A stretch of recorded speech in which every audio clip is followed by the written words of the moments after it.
నమస్తే, మీరు చూసిన దేశం కోసం మన రైతు. అయితే ఈరోజు మనం వచ్చేసి వెంకట్రావుపేట విలేజ్, తలకొండపల్లి మండలం, రంగారెడ్డి డిస్ట్రిక్ట్ రావడం జరిగింది.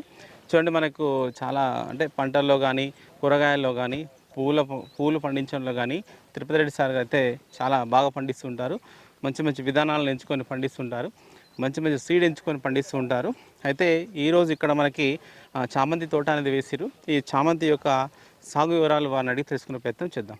నమస్తే అండి. నమస్తే అండి. మా పేరు వచ్చేసి తిరుపతి రెడ్డి. మా విలేజ్ వచ్చేసి వెంకట్రావుపేట, మండల్ తలకొండపల్లి, డిస్టిక్ వచ్చేసి ఆర్ఆర్ రంగారెడ్డి. ఓకేగా మీరు పండించే పంటలు చెప్పండి ఒకసారి. అంటే నేను వచ్చేసి అంతకంటే ముందు బాగా కూరగాయలు పండించాను. అంతకంటే ముందు మిల్క్ పాల ఆవులు పెట్టినట్టు. ఇప్పుడు వచ్చేసి ఫ్లవర్కి వచ్చేసాము. అంటే ఫ్లవర్ కూడా అనేది అంటే 360 రోజులు ఫ్లవర్ వస్తుంది మార్కెట్లో వచ్చేసి. అంటే ఇప్పుడు వచ్చేసిందంటే మనకు ఆవులు అంటే ఏంటంటే 300 రోజు ఖచ్చితంగా మేత కోసేయాలి, పాలు విండాలి. ఎక్కడ బంధువుల దగ్గరికి వెళ్ళినా ఆ సమయానికి ఇంటికి రావాలి. అంటే సంపాదన అనేది రెండు ఈక్వల్. కాకపోతే అంటే ఒక 2 రోజులైనా రెస్ట్ ఉంటుంది మనిషి. ఓకే, అంటే అది మనకు రెస్ట్ లేని పంట. అదే పాడి అంటే రెస్ట్ లేని పంట. అవును. ఫ్లవర్ అంటే సరే మనకు వచ్చేసి బెస్ట్ అనిపిస్తుంది. అంటే ఎప్పటి నుంచి చేస్తారు మీరు? ఎప్పటి నుంచో ఉన్నట్టుంది మీ దగ్గర? అంటే నేను 4 సంవత్సరాల నుంచి బంతి పండిస్తున్నాను. బంతి వచ్చేసి మళ్ళీ తర్వాత అక్కడికి వెళ్ళి చామంతికి వచ్చేసాను. బంతి ఎందుకంటే కొంతకాలం అమ్ముడుతుంది, ఒకసారి పోదు. చామంతి వచ్చేసింది అంటే నార్మల్ టెంపుల్కి పోయిన చామంతి కావాలి, మనకు ఫంక్షన్ చేసుకున్న చామంతి కావాలి, అన్నీ కావాలి. కాబట్టి నేను చామంతిలోకి వచ్చేసినాను. ఇప్పుడు చామంతి ఏంది అంటే మనము ఫస్ట్ విధానం నేర్చుకోవాల్సింది ఏంటంటే, ఇప్పుడు ఎండాకాలం వచ్చిందంటే కోళ్ళు ఎరువేయద్దు, వర్షాకాలం వచ్చిందంటే కోడి ఎరువేయాలి, సమ్మర్లో అంటే పశువులు ఎరువు వేసుకోవాలి. భూసారం పెంచాలంటే ఒక క్రాప్, ఒకటి పంటలు పూల తోట పండించాక తర్వాత వచ్చేసి మనం తీగ జాతి పంటను తీసుకోవాలి. 100% తీగ జాతి పంట తీసుకుంటే ఏంటంటే భూమిలో పోషకాలు పెరుగుతాయి. అంటే ఎప్పుడు ఎరువులు కొనాలంటే మనకు ఎరువులు పొయ్యలేని పరిస్థితి ఉంది. కాబట్టి పప్పు జాతి పంటలు ఏది పండించినా మనకు పోషకాలు పెరుగుతాయి. అంటే తీగలాగా వచ్చే వాటిని మనం మన పంటలో వేసుకుంటే ఆ భూమిలో పోషకాలు అనేవి పెరుగుతాయి. పోషకాలు అనేవి పెరుగుతాయి. అది నేర్చుకున్నప్పుడే మనం వ్యవసాయానికి ముందుకోగలుగుతాం.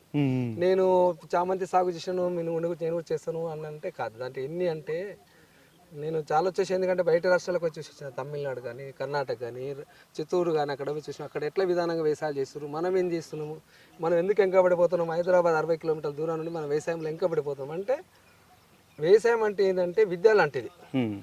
అంటే మన దగ్గర గైడెన్స్ అంటే ఎవరు చెప్పేవాళ్ళు లేరు. ఫర్టిలైజర్ షాప్కి వెళ్తాం, వాళ్ళ దగ్గర ఏమున్నదో అది ఇస్తారు, మనం వస్తాం అదే తీసుకొస్తాం, కొడుతుంటాం. అట్లా వెనుకబడిపోతున్నాం వ్యవసాయంలో. ఎందుకంటే ఇప్పుడున్న జనరేషన్ బట్టి ఎట్లా అంటే మనం ఎట్లా చేస్తే ముందుకు పోతాం అనేది అప్డేట్ చాలా ఫాస్ట్ ఉండాలి. ఓకే, సరే. అయితే మనకు మీ సాగు విధానం అనేది చాలా బాగుంటుంది. అంటే ఇప్పుడు ఇట్లా ఈ మల్చింగ్ ఎందుకు వేసుకోవాలి, అంటే ఇట్లా ఎందుకు పెట్టుకోవాలి అసలు ఈ విధానంలో? ఇప్పుడు మల్చింగ్ అంటే ఏంటంటే వర్షం పడ్డా నేల అనేది నేల మీద డైరెక్ట్ పడకుండా చినుకులు అనేసి కవర్ మీద పడుపు నేల లోపల అనేది పొలం గట్టి పారకుండా గడ్డి రాదు. కాబట్టి ఏరే వస్తు అనేది స్పీడ్గా డెవలప్ అవుతుంది. డెవలప్ ఎప్పుడైతే అవుతుందో మొక్క హెల్దీగా పెరుగుతుంది. తర్వాత వచ్చేసి ఏంటంటే మధ్యలో కలప తీసుకుంటే మనకు గడ్డి లేదంటే దోమ రాదు, దోమ లేదంటే ఫ్లవర్ నీట్గా ఉంటుంది. దానికోసం మాత్రమే మల్చింగ్ వేసుకుంటాం. ఈ మధ్యకాలంలో వచ్చేసి లేబర్ కాస్ట్ ఎక్కువైతుంది. లేబర్ కాస్ట్ అవుతుందంటే మల్చింగ్ విధానానికి రావాలి. రెండోది వచ్చి మనకు కూడా హార్టికల్చర్కి వెళ్ళి 50% సబ్సిడీ కూడా వస్తుంది. ఎంత వస్తుంది మీకు? ఇట్లా ఒక హెక్టార్కి వచ్చేసి 6,500 వస్తుంది. ఒక హెక్టార్కి వచ్చేసి అంటే మనకు 2.5 ఎకరాలు వచ్చేసి. రెండోది వచ్చేసి ఎందుకంటే మనం 24 గంటలు వరి నాటితే 24 గంటలు మోటార్ నడిపిస్తుంటే చాలా వాటర్ కావాలి. ఇలా ఒక బోర్ వచ్చేసి 10-12 ఎకరాల సరిపెట్టేంత వాటర్ మల్చింగ్. ఎందుకంటే తక్కువ వాటర్ తాగుతుంది మల్చింగ్ ఉండి డ్రిప్ ఉంటే. ఎందుకంటే దీని కింద నీళ్ళు ఆరిపోదు కాబట్టి అప్పుడు రోజు వాటర్ ఇచ్చడం ఇలా 4 రోజులకు ఒకసారి వాటర్ ఇస్తాం. అంటే అట్లా సేఫ్ సైడ్ అవుతుంది మనకు వాటర్ వచ్చేసి. మనం వేసే ఫర్టిలైజర్ కూడా ఏంటంటే డైరెక్ట్ చెట్ల కాడ వేసేస్తే ఏమైతే అంటే 50% ఎండలు ఆవిరైపోతే 50% నీళ్ళ తీసుకుంటుంది, మొక్క తీసుకుంటుంది. ఇప్పుడు 100కి 100% మొక్క తీసుకుంటుంది. అవును. దాని మీద మనకు అట్లా లాభసాటి. ఓకే, సరే. అయితే మనకు అంటే మీరు ఈ చామంతి అనేది వేసినప్పుడు అంటే ఎలాంటి వెరైటీ, అంటే మీకు దీని వెరైటీ కానీ లేకపోతే మీరు మొక్కలు ఎక్కడి నుంచి తెచ్చుకుంటారు కానీ ఇట్లా?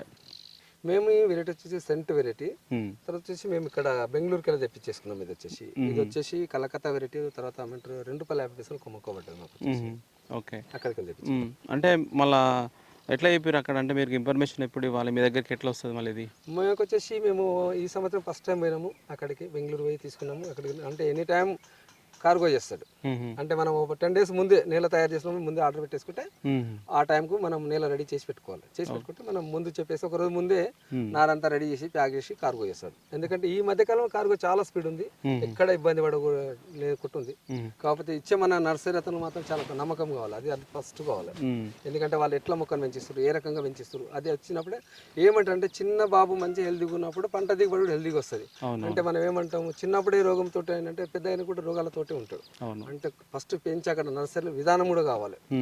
వాళ్ళు ఎందుకంటే ఏదో ఎరువులు తీస్తారు మళ్ళీ అదే ఎరువులు వేస్తారు మళ్ళీ అంటే అక్కడ బ్యాక్టీరియా అటాక్ అవుతుంది. అంటే రైతుకు తెలియదు ఏంటంటే తక్కువ పైసలకి ఇస్తుండే ప్రతిదీ అంటే ఎందుకు ఇస్తాడు, ఒరిజినల్ ఇయరు తక్కువ రేట్లోకి ఇస్తాడంటే అక్కడ ఎక్కడో ఫ్రాడ్ జరుగుతుంది అనేది రైతు నేర్చుకోవాల్సిన విద్య లాంటిది అది. ఓకే, సరే. మీరు ఎన్ని మొక్కలు తెచ్చుకున్నారు? మేము వచ్చేసి ఎకరాకు 12,000 మొక్కలు ఇచ్చినాం. 12,000 మొక్కలు. ఇప్పుడు ఎంత ఉంటుంది మొత్తం? ఇది వచ్చేసి ఒక ఎకరా ఉంది. 12,000 మొక్కలు పట్టింది. 12,000 మొక్కలు ఇచ్చినాం. అంటే నాటుకునే విధానం ఎట్లా ఉంది అసలు? దీంట్లో మనకు ఎంత దూరం పెట్టుకోవాలి మీరు?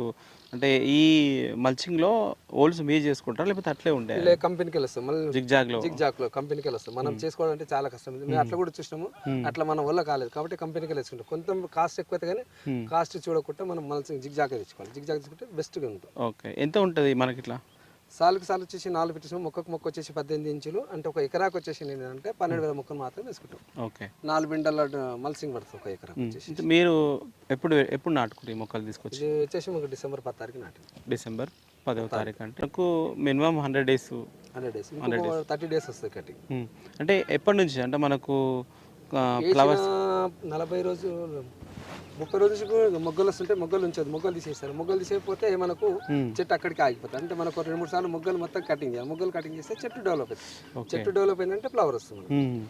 లేదు మనం తెలియకపోతే చాలా మంది ఏం చేస్తారంటే అట్లే మొగ్గలు ఉంచేస్తే దిగుబడిని పెంచాలంటే నేర్చుకోవాలి. ఓకే, అంటే మొక్క పెరుగుదలకు దిగుబడి పెంచడానికి మనకు ఫ్లవర్స్కి మీరు పర్టిగేషన్గా ఏమేమి ఇస్తారు?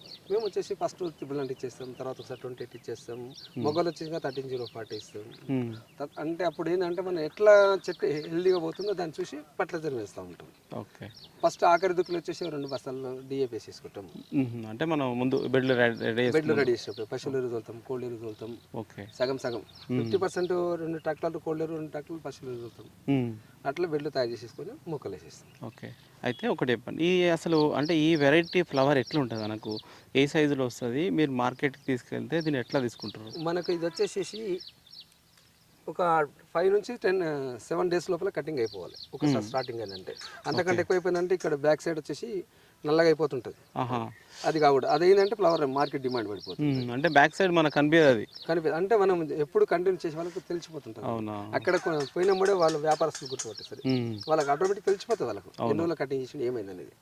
మేము కొత్తగా వచ్చాము ఈ సంవత్సరం, ఈ సంవత్సరం ఎంతకంటే చందమామ పెట్టేది చూద్దామని అంటే పోతున్నాం. ఎట్లా ఏ విధానం చేస్తే ఎట్లా బాగుంటుంది, ఎట్లా చేయాలని నేర్చుకుంటాం. అంటే ఇప్పుడు అంటే మీరు గతంలో పండించిన ఫ్లవర్కు దీనికి ఎట్లా ఉంది మార్కెట్లో? అంటే ఇది కంప్లీట్ దిగుబడి టోటల్ అయిపోయినాక మాత్రం ఎంత దిగుబడి వచ్చింది, ఏది లాభం ఉందని చెప్పాలి. ఇప్పుడైతే 2-3 కటింగ్లు ఉన్నాము, ఏది లాభం ఉందని టోటల్ కంప్లీట్ అయిపోయినాక సరే.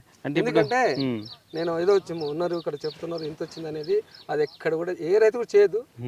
మన ఫస్ట్ ఏంటంటే పోటీతత్వం కావాలి. ఎట్లా పంట పండిస్తుండే, ఎట్లా తీస్తున్నాము, దీన్ని ఎందుకు ఇంత ఖర్చు పెడుతుండ అంటే మన హైదరాబాద్ సైడ్ ఎవరు కూడా ఏ రైతు ఇట్లా చేయరు. ఎందుకు చేయరు అని అంటే తెలియదు, అంటే మనకు గైడెన్స్ లేదు. ఫస్ట్ నేర్చుకోవాల్సింది ఎందుకంటే హైదరాబాద్లో డ్రిప్ తయారైతే హైదరాబాద్ మల్సింగ్ తయారవుతుంది, కానీ హైదరాబాద్లో చెప్పలేదు, చేయలేదు ఎవరు కూడా. అంటే మనం ఎప్పుడైనా కానీ టూర్లు పోతున్నామా, ఒక మీటింగ్కి పోతున్నామా, అక్కడ ఏం చెప్తుండు అది వినాలి ఫస్ట్. పోయినాం వచ్చినాం, అక్కడికి పోయినాక మనం ఆడికి వచ్చామా, హోటల్కి పోయినా తిన్నామా, తాగినామా, వచ్చామా, ఇంటికి వచ్చాము కాదు. విద్య అంటే చిన్న బాబుని స్కూల్కి తోలిసాము ఎందుకు పోతుందో మనం కూడా ఒక మీటింగ్ పోతున్నాం అంటే అది చూసి రావాలి. అది తెల్లారిసి మనం 100% చేసి చూడాలి.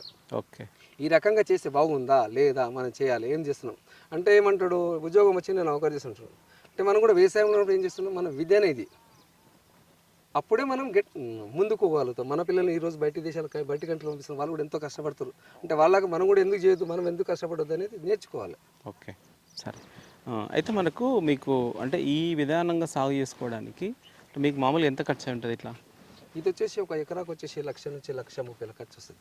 మల్చింగ్ వచ్చేసి, బెడ్లు వచ్చేసి, తర్వాత విత్తనాలు వచ్చేసి ఒక్క మొక్క వచ్చేసి ₹2.50 పడుతుంది. అదే 12,000 అంటే ఒక 25,000 రూపాయలు మొక్కలకి వెళ్ళిపోతుంది. అవును, అంటే అంటే మనకు ఈ పువ్వుల సాగు అనేది అంటే ఎంత టైం వస్తుంది మనకి ఇప్పటి నుంచి ఇంకెంత టైం వరకు మనకు దిగుబడి మనకు స్టార్ట్ అయినప్పటి నుంచి 60 రోజులు వస్తుంది. స్టార్టింగ్ నుంచి 60 రోజులు వస్తుంది. 60 రోజులు కటింగ్ చేస్తాం. ఈ 60 రోజుల్లో ఎన్ని కటింగ్లు రావచ్చు? అంటే మనకు 7 రోజులకు ఒకసారి కటింగ్, అంటే కొంతమంది 5 రోజులు కటింగ్ చేస్తారు. 5 రోజులు చేసి కొంచెం ఎక్కువ అనిపిస్తుంది. ఇది 7 రోజులు కటింగ్ చేసేసి అంటే మనకు టోటల్ ఒక ఎకరాకు వచ్చేసి 30 నుంచి 40 క్వింటాలు తీయాలి.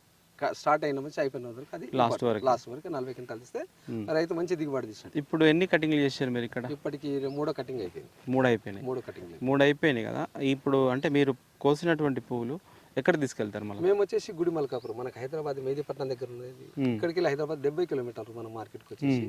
కర్ణాటకకి వెళ్ళి వచ్చే 500 కిలోమీటర్లకు వెళ్ళి వచ్చి ఇక్కడ ఫ్లవర్ అమ్ముకొని పోతుంటే మనం గీడున్న మార్కెట్ చేయలేకపోతాం. అంటే ఎంత వెనుకబడి ఉన్నామో రైతులు ఆలోచించవలసి చాలా పెద్దది. అవును, ఎందుకు అసలు అంటే ఇది మనకు హైదరాబాద్లో ఒకటే మార్కెట్ ఉందా? ఇంకా హైదరాబాద్ వచ్చేసి పాత మార్కెట్ తీసేసి మంజమది వచ్చేసి అక్కడికి వెళ్ళి గుడి మల్కాపూర్ వేసేది. ఈ ప్రజెంట్ గుడి మల్కాపూర్ కూడా సరిపోయినంత ప్లేస్ ఇంకా సరిపోతుంది. అక్కడ కూడా చాలా మంది రైతులు ఇబ్బంది పడుతారు. కానీ పోవాలి, అమ్ముకోవాలి, రావాలి అనేది ఇబ్బంది ఉంటుంది. ప్రతి దాంట్లో ఇబ్బంది ఉంటుంది. ఇబ్బంది లేకుండా రైతు ఎప్పుడు చేయలేడు. ప్రజెంట్ ఎట్లా ఉంది చెప్తారా రేటు? రేట్ వచ్చేసి 100 రూపీస్ అవుతుంది కేజీ. ఇప్పుడు వచ్చేసి అంటే ఇది ఎక్కువ అంటారా ఇంకా ఎక్కువ ఉంటుంది రేటు? పర్వాలేదు ఈ రేటు. ఓకే, అంటే 50 రూపాయలు కేజీకి వచ్చేసి 50 రూపాయలు ఖర్చు పోతుంది. ఒక కేజీ ఎంబడి వచ్చేసి ఆడికి అమ్మిన మాత్రమే లాభసాటి, లేదు అంటే నష్టం కూడా జరుగుతుంది. అవును, అయితే ప్రధానంగా అంటే చాలా మందికి ఇట్లా పూలు పండించాలి అనేది ఉంటుంది, కానీ వాళ్ళు ఎదుర్కొనే ఫస్ట్ సమస్య ఏంటంటే లేబర్ సమస్య. ఆ లేబర్ సమస్యను మీరు ఎట్లా తీర్చుకోగలుగుతారు?